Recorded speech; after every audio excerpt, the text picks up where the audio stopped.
What is up, guys, and welcome back to another episode of the F1 2016 Career Mode Championship. We're here for round number 14, the Italian Grand Prix, and should be another interesting race for us. We have an engine upgrade heading into this race. I didn't cover it in the previous episode, but we did build up enough resource points to get that engine upgrade, and it's an increase of 8 brake horsepower. So on the straights, over the course of the race, it will make a pretty considerable difference, especially against those Force Indias, which were lightning quick at the back end of the Belgian Grand Prix. But we continue on now to Friday practice again, getting in those resource points that we need, because we're getting awfully close to the point where we can cease R&D development for the rest of the season. So we got through all of our programs fairly easily. I think 50, the perfect scores for all the programs there, and we had a little off there at the exit of turn 1, but that was pretty much it in terms of practice. We also showed really good pace as well in terms of qualifying pace, only a tenth away from Max Verstappen's best time in practice 1 there. So that's practice out of the way. It looks like we're slightly quicker than what we were in Belgium, so I'm looking forward to hopefully a really good race here. It's time for quali. The pit lane will be open shortly, which means it's nearly time for qualifying for the Italian Grand Prix here in Monza. Okay, you should be able to get into the next qualifying session easily, so try to get a hot lap in early so we can save the tyres. So here we are for qualifying then for the Italian Grand Prix. I've made a slight setup change compared to what I did in Belgium. Maybe in hindsight I shouldn't have gone for a high downforce wing setup last time out, but this time we're not making the same mistake. We're going with 5 full wings in terms of the aero setup, so it should make us much quicker on the straights, as well as our engine upgrade should make things very, very spicy for us when we get to the business part of the weekend. Qualifying 1 is over. Only did 1 lap on the super soft tyres. Got ourselves in 8th place, and that's all I could really ask for. Really, I wasn't going all out. It was just really just getting a time in and saving tyres for the remainder sessions of the weekend. So qualifying 2 now, we're going out on the same set of tyres we used in qualifying 1. That's why I didn't go overly hard on them, because I knew I was going to use them again. So we'll see what this lap has in store for us, going through Parabolica for our first lap in Q2, up to the line, and we'll see what the time is. It's a 121.1.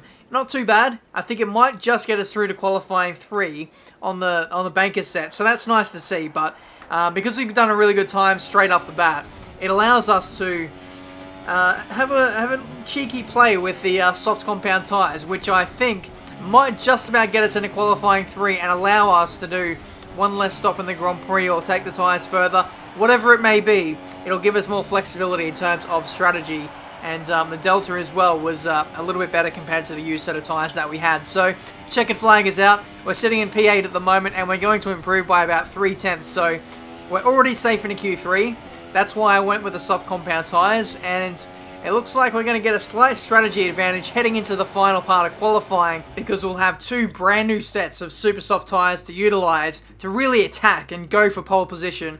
Lewis Hamilton, my teammate, got pole in the previous 2 races, so with an upgraded engine, with a low drag setup, I'm going to really back myself in qualifying 3 to really go for pole position and really put myself in the box seat. So Sebastian Vettel tops Q2. The Force Indias have been very, very consistently at the top of the table there, and now we join onto qualifying 3. The reason why I zoomed into the monitor there is it said it was actually raining within the next 5 minutes, so that's something we'll need to watch out for. You can see on screen now it is just starting to sprinkle at the moment, so it'll be best advised to get a lap in now while you still can, while the track is still at its best, because as time wears on, the track is only going to get slower. You can see the rain. I don't know if you can see it exactly, because YouTube doesn't have the same kind of quality that I'm looking at right now, but it is lightly spinning on the screen, and it was affecting the times. 121.1 is only the time that I set in qualifying 2, so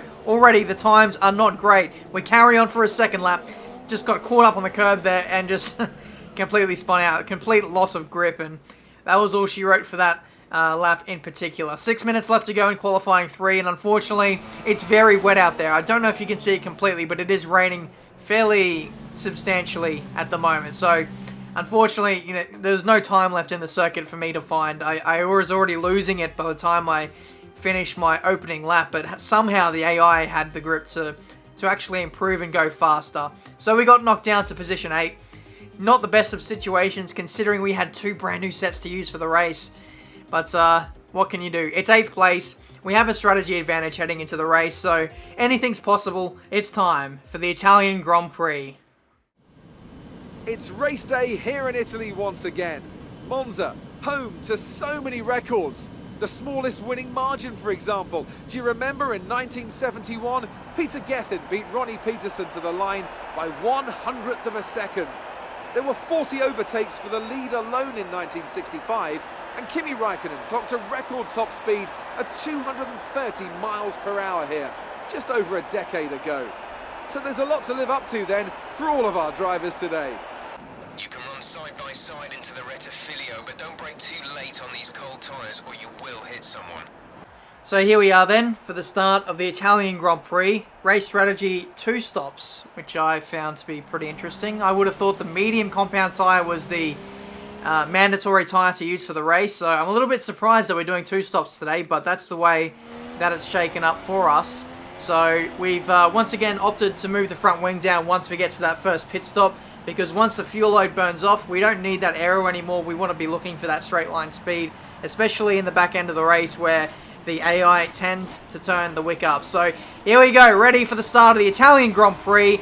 5 red lights and away we go for the longest run into turn 1. You will see a bad start can see you go from 1st to 10th if it's bad enough, but heading into turn 1, we've already dropped a couple of places. The Manor goes diving up my inside. It's always the Manors that pass me into turn 1. I don't know what it is. Yellow flags as we go through the opening chicane of this race, and I saw some front wings go clattering. We've got an illegal overtake on Wehrlein, which we let him go back through anyway, and now we can settle down, find our rhythm, and start to overtake some of these guys. So the reason why I've gone for a low drag setup is what you're going to see in these opening couple of laps. You may potentially see a lot of overtaking before the DRS becomes available. Here's Magnussen. We just made up so much ground on the back straight there. The run into Ascari is going to be a popular overtaking zone for us in today's race, but we carry on to the end of the first lap. We've just got to make inroads on the leaders as much as we can. It wasn't the best of starts, to be honest. We lost a lot of momentum after that turn 1 chicane, but we got the inside of Magnussen through Parabolica. That's P8. We're back into our starting position, and now we can line up our teammate Lewis Hamilton. Sergio Perez is leading this race with the fastest lap of the Grand Prix. And look at this slipstream. Look at the power of that Mercedes engine. We moved to the inside, give Lewis some space, and it was 3 wide between the two of us and Max Verstappen, I believe. So that's a double overtake into turn 1. Don't mind if I do, thank you. Here's the replay of the 2 wide, 3 wide overtake into turn 1. That's Max Verstappen getting mugged off by both of us there. I think the Red Bulls may have a tougher time of things today because their car, like you know, is based off of cornering prowess. So we carry on to the second lap now. This car's already making a pit stop. One of the Force Indias has dived in very early, and this is Nico Hülkenberg battling away with Sebastian Vettel and also Kimi Räikkönen, I believe. We go for a dive up the inside, very, very late under brakes, locked both the inside and outside front tyres, and somehow we avoid contact with Sebastian Vettel, shoved him out wide a little bit, but the move was clean enough. Sebastian gave me the space, and we were allowed to carry on through there. We've got nice momentum on Räikkönen here on the run into the second chicane, and we didn't quite have enough under brakes to get him there, but the amount of straight line speed we're carrying in this race, with the slipstream, with some DRS that's going to come available on this lap now,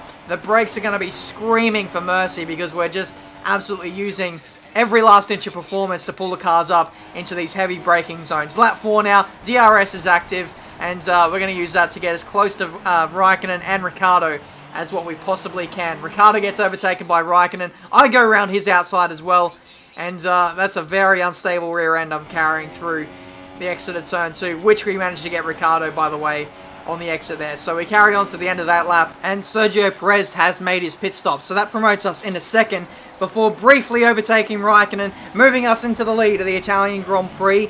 Only in second for a few brief moments there before taking the glory away from Räikkönen. So yeah, lap 5 now. Things are really starting to settle down now with track position and the squabbling, even though Räikkönen's not done with me just yet. I'm going to settle in behind, maybe save some fuel for the moment, because he's about to come into the pits anyway. So yeah, like I was going to say, all the super soft runners are now making their stops, and that's going to give some track position to me for the moment. It's getting very, very close to Raikkonen's rear diffuser there on the run into Parabolica. Verstappen is keeping a watching brief in behind in third, and both of those guys make their stops onto the soft compound tyre. So now we're out in front now. We're all by ourselves. We've got to make pace without using DRS or slipstream from anybody else. So now is the time to burn fuel and make that lap time work. Right, we have 2 stops left in this strategy. We have 2 stops planned. Your pit window opens next lap. While I was driving around here on this lap by myself, I realised that there was no need for me to wait an extra lap or two to make my pit stop. I just thought, because I started on the softs, I'm going on to the softs in the next stint, and then I'm finishing on the mediums, I'm not going to have any troubles in terms of tyre wear, so I thought, why give everyone a 2-lap undercut when I can just come in now and still run at the same pace as those guys? So that's what I did. I'm covering myself off against those guys, preventing them from getting too much of a lead, because if I would have stayed out too much longer, I think it would have been possibly asking too much of me to chase them down in the back end of the race. So overall, I think this might be more beneficial for our race. There's contact between myself and one of the Force Indias and Verstappen. I just didn't see them on my left-hand side, and we cut off Ricciardo there as well for good measure. VSC has been deployed, and this is the incident between myself, Hulkenberg, and Verstappen. Our last race winner from the Belgian Grand Prix, and we made contact with him on the exit of the pit lane. I'll put my hand up there and say that was completely my fault. I just didn't realise how quickly they were coming down the straight there. I thought I had the space, but clearly I didn't, and that was... I'll put my hand up and take full blame for that, but... yeah, just a really annoying thing to have happen when you just want to have a clean race. But we get to the end of the 7th lap. The virtual safety car has been released, and we can continue racing once again. So with our lengthy first into the race, we lost a couple of positions, but not too many. Not too much time lost to the front-running guys in this race. Those guys in front of us are going 3 wide. Please don't turn into the pit lane. Please give me space. They gave me space. Okay, thank you. We move into P9. I was very, very scared that one of those guys was either going to spin out or dive into the pit lane and possibly take me out in the process. But that's 3 positions in basically 1 corner, and I would definitely take that. Lap 8 now, and we've got Sebastian Vettel, a few cars who haven't stopped yet, and that's going to slow those guys up quite considerably. So I'm looking forward to getting involved with some of those guys. This is one of the Williams cars running wide through Ascari. Then he took out Sebastian Vettel. Now it was Kimi Raikkonen, and then my teammate Lewis Hamilton cleaned him up to finish him off. So still, the end of lap 8. We're only 8 laps into this Grand Prix, and there's been so much action already. This is going to be 3 wide on the start-finish straight here. This won't end well, with Vettel looking for an avenue up the inside. He even ventures off the track there to find a way around me, but he still couldn't manage to make that stick there. Had to wait a few more corners, but what a race this has been so far. Just trying to negotiate through cars that are just haven't made a stop yet. Cars in front of us now who are a lap down in the form of Carlos Sainz, going very, very slowly. He was being very troublesome for a lot of the leaders, and that allows us to have a massive gaggle of cars here battling away. This is Gutierrez, who hasn't stopped either. There was a bit of contact there with Jenson Button running into the back of me, but we both carry on without too much damage. Cutting to the end of the straight here, up the inside of Gutierrez, and that's us into P4. So now we're battling with the effective race leader, Sergio Perez. He's been leading since lap 1.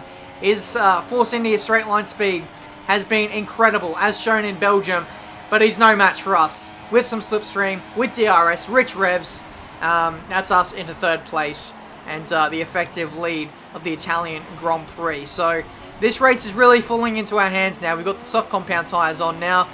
We're putting on the mediums in about 7 laps time to run to the end of the race. So the formula is now just to make some pace, build a gap between myself and Perez, and defend the lead that we have for the remainder of the Grand Prix if we can. This is Rio Harriento now, who has only done 1 stop in this Grand Prix, or he's done none. He might not have done any because he started on the mediums. We set the fastest lap of the Grand Prix with the help of Harriento's slipstream, and we carry on now. The only person left, no, Grosjean stopped as well, so he's just made a fool of me there. Lap 14, and Sergio Perez 4.5 seconds behind me. So he didn't negotiate the traffic as well as what I did.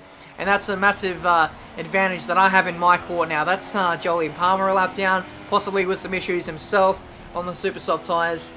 But we carry on. Lap 16, I think we might be coming into the pits here to put on our medium tyres to finish off this race and get that second compound out of the way. Because we started on the softs, we had to go on softs again because that was the mandatory set. And as per the rules, we have to use 2 different compounds in the race to fit within the rules. So Grosjean is ahead of you. Gap to car in front is 6.3 seconds. They're on old softs. We think they've got one more stop.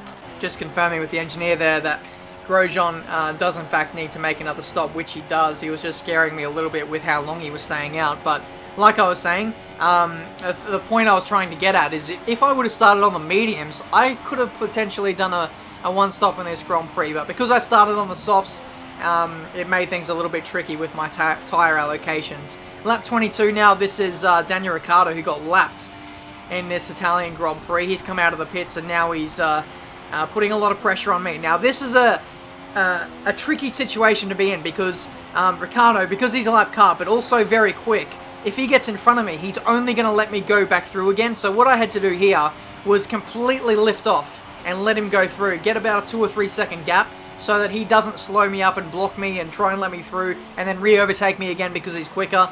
That's a real issue with the lap cars sometimes, and we almost had that case with Kevin Magnussen right in front of us, but thankfully enough, didn't hold us up too much. But that was really crucial for our race as well, because Sergio Perez, who was on the medium tyres, fresher medium tyres I might add, has been catching me for the last 7 or 8 laps, ever since he came out of the pits, and now he's got the gap down to nothing. He's overtaken us for the lead of the Italian Grand Prix, heading into Parabolica, and he has the inside line. I'm going to try and take a more flowing run and get him on the exit with some traction, maybe have to wait for DRS to come around and saw past him once again. So yeah, this is going to turn into a right ding-dong battle now that he's within that 1 second. He's in the slipstream. There's going to be no shaking him off now. I'm going to have to defend to the end of the race with him right up my chuff for the remainder. I've just completely stolen one of Arab's word there, but we'll carry on. Lap 26, and here he comes again round the outside with DRS. The Force Indias, just like at the back end of these races, are just so quick, and I don't know what it is. Part of it is because the engineer did say, for this race in particular, my engine was starting to wear away and horsepower would be down. That's why we're lacking a little bit at the moment, but we're still competitive. We can still run with him. We can still overtake him if we have the slipstream, which we do. Last lap of the Italian Grand Prix now. Heavy braking zone into turn 1. Slow it up nice and well. What we've got to do now is just maximize the the pretty much critical corners. Make sure that we get a good exit on the corners where, or on the straights where, Sergio Perez is going to have DRS. Because if we don't, he's just going to mince us up just so easily. So we can have a little bit of a breather, maybe go into lean revs like we are now. We've only got 0.2 of a lap in terms of fuel to utilize. So for the second half of this lap, I want to be running in rich revs. We'll flick it up here because we're about to come up to a DRS zone. And this is where we need a good exit. There wasn't one there. We're in rich revs. And now here comes Sergio Perez with that oversteer moment. He's already passed us as we go halfway down the straight. And there he goes with only 2 or 3 corners left to go in this Italian Grand Prix.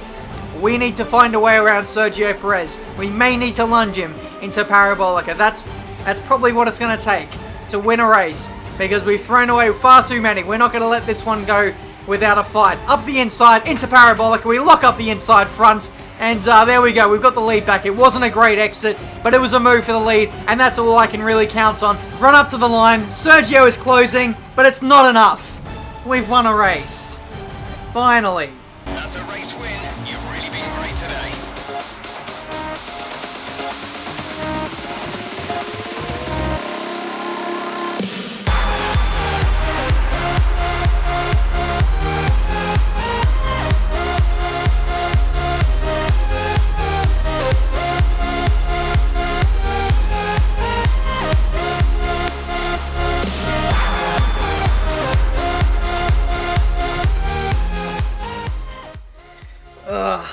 What a race.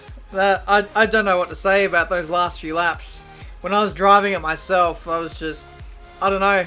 I don't normally get nervous for career mode races, but I was crapping myself trying to keep Sergio Perez behind me.